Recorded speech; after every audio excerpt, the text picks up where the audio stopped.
Hello YouTube, Validation Boy here. This video is about keeping it real. To those of us with basic critical thinking skills, it is all too obvious that the Earth is a flat stationary plane. The evidence is staggering. No camera has ever captured an image of the Earth's curvature. No human eyes have ever witnessed a curve. Barring a fully holographic model, there is no other way to describe what we know as our Earth.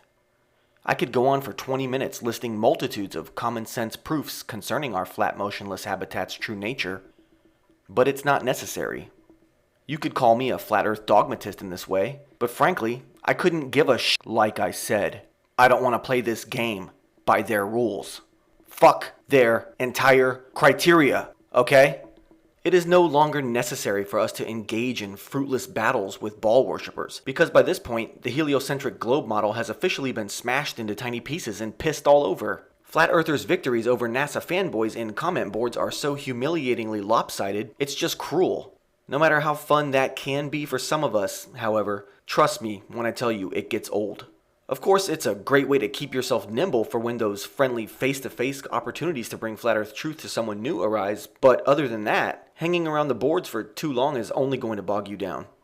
After all, once you've been confronted with the infallible evidences of our obviously flat earth, there is no turning back. In fact, once a person has found themselves thinking along these lines, turning back to worshipping big dirty balls that magically self-generate in an allegedly infinite vacuum, which somehow created itself, become out of the question. By knowing your leaders have totally deceived you about even the ground you stand on, you inherently become aware of the fact that the system hates your guts. You become aware of the fact that they think of you as livestock, and they want to milk you and bleed you right up until the minute you die. You know that they want to control every word you ever say and every thought you ever think. You realize their black magic has you by the throat. What could possibly ever motivate you to keep trusting them? Meow. The Flat Earth movement, or whatever you want to call it, is growing. Some even argue it's beginning to plateau. Now, assuming the best, assuming it continues to grow just as exponentially as it has over the last part of 2015 and early 2016, then at what point do we feel confident in claiming that our numbers have reached a critical mass?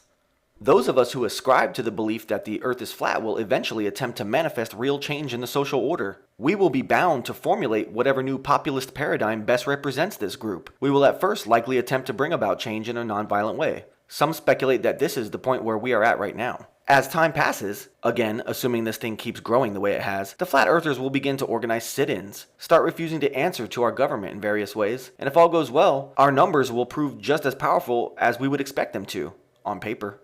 But let's be realistic. Assuming we could ever reach critical mass and actually come to that point where the paradigm really had a chance of shifting, there would have to be a little bit of physicality involved.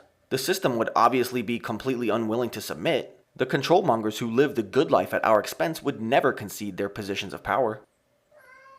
This will inevitably lead these scum to draw first blood, despite our peaceful intentions. However, it becomes a matter of self-defense at that point. If the kind of change we all desire comes as a result of our creator-given right to reciprocate aggression in the name of self-preservation, then I don't think we really have anything to feel all too guilty about, no matter how ugly things may potentially get. Now, does a widely embraced shift in the collective consciousness towards a post-flat earth way of thinking and living necessarily demand that our society also adopt a post-apocalyptic, bandits and barter kind of existence? Nobody wants to give up their creature comforts. In fact, for most Western flat earth proponents, just the feeling of knowing such a huge secret is pacification enough. Most people willing to go this far down a rabbit hole this crazy are probably also the kind of people who simply get a kick out of just being a little different in the first place. Of course, some of these people will naturally be more outgoing than others, and this fact raises a pertinent but rather awkward question. Is the act of acquiring thousands of brand new fair-weather Facebook friends going to be the mechanism which brings about the long-awaited manifestation of critical mass for the flat earth? I don't know. It's hard to say. This could end up going in any number of directions.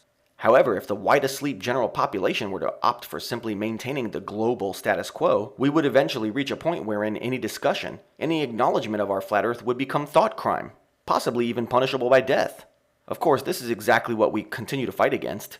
Who wants mass executions? Not me. But think about something. The harder we push in this direction, the farther down this road that we go, the more the odds increase that such horrors do become a real threat.